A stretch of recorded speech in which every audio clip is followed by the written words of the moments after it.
So stoked. Got another microphone to try out and got some new filters. So let's have a little see how it goes. Hopefully it doesn't, excuse my language, but fuck it up. Oh, so annoyed. So anyway, I want to add a bit more. I did do a morning one, but I kind of want a few things. I think it was alright. But yeah, seen out a lot of people posting on good old YouTube, kind of talking about, oh, you know, if they pass a bunch of Harley riders, that they're, you know, that they can't pass them, just straight up pass them, and that they will get, you know, what makes them, you know, this is my road, I do what I want, some scenario. A lot of keyboard warriors, what I like to say, and I'm a little bit nervous for the people because I'm incredibly lucky. My jacket is down. I'll pull over. Just pull in here. I am incredibly lucky. Incredibly lucky that. So I just kind of want to park somewhere in the shade while I do this. Here we go. I was playing around with my phone, so I left my vest down. But all sorted. So as I was saying, what it is,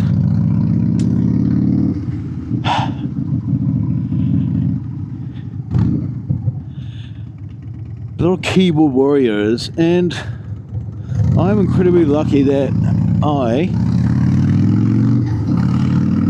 had, when I was in the club, that I had people that were in that world as my mentors. Incredibly lucky.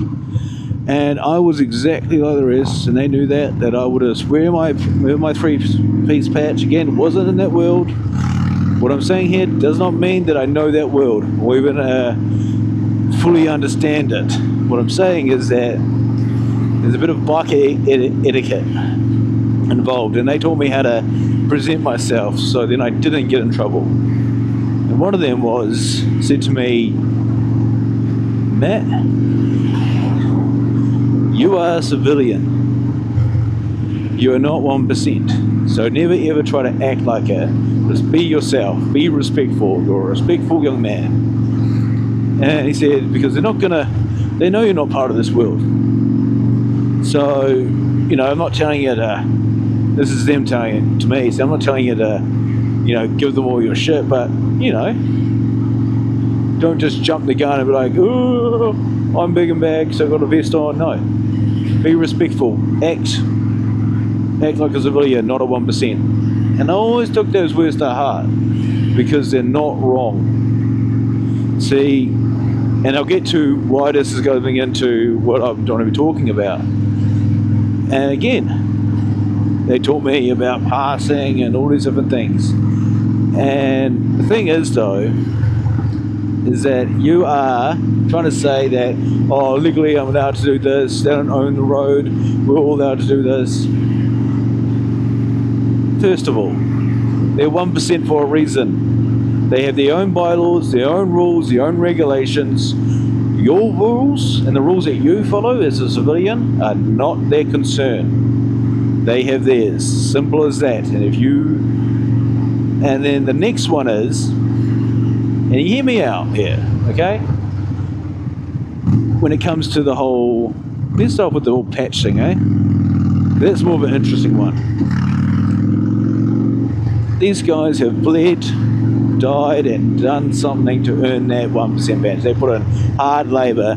I'm not talking about the whole Hollywood thing, and Hollywood has made it desirable and made it look like it's achievable just by buying it on eBay. That is not the case.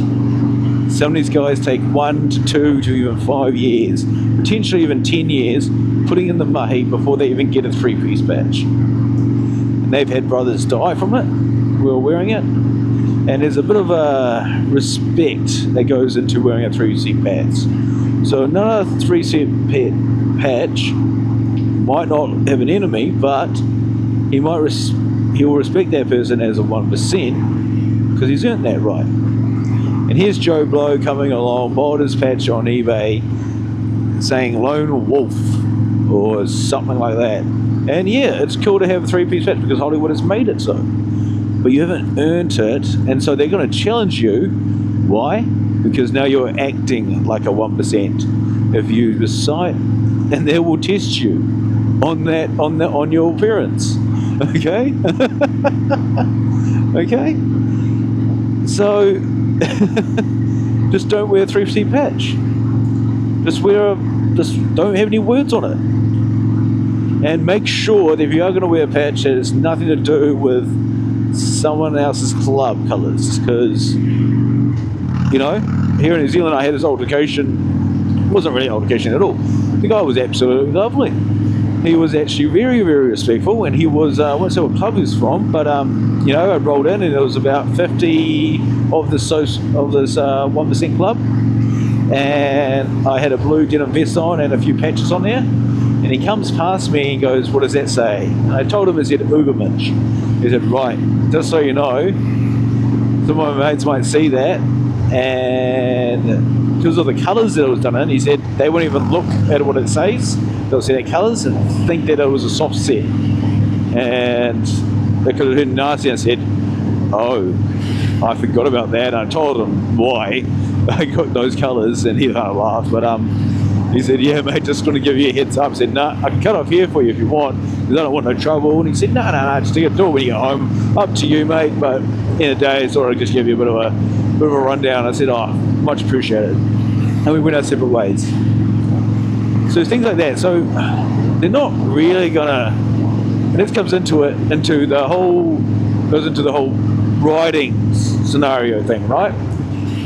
When you are coming up to a club member, especially a pack of club members, the reason why that you have to kind of be shown through is because what if you're not?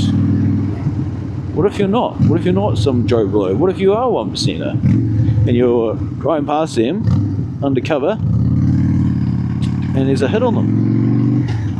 Of course they're going to stop you, you know? And then it comes to my other reason. What happens? So I don't know about you guys, but I've let 1%ers run past me before.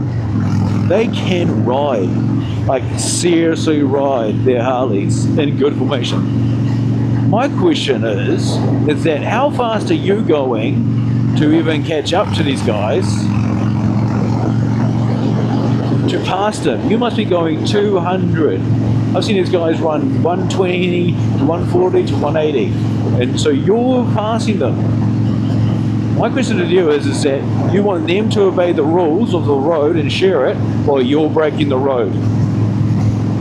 And my next question is, would you not act the same if someone's passing you at 200, could crash and wipe out your whole charter? I don't think so. Not if you're 1%, mate. No, not a long shot. Nah, brother, you wouldn't. See, if you want to be treated like a civilian, act like one. Now, I'm not going by the Mr. Machos. You think this is directed at some of these guys that pick up Harleys and stuff, and then all of a sudden, I've seen a few of them.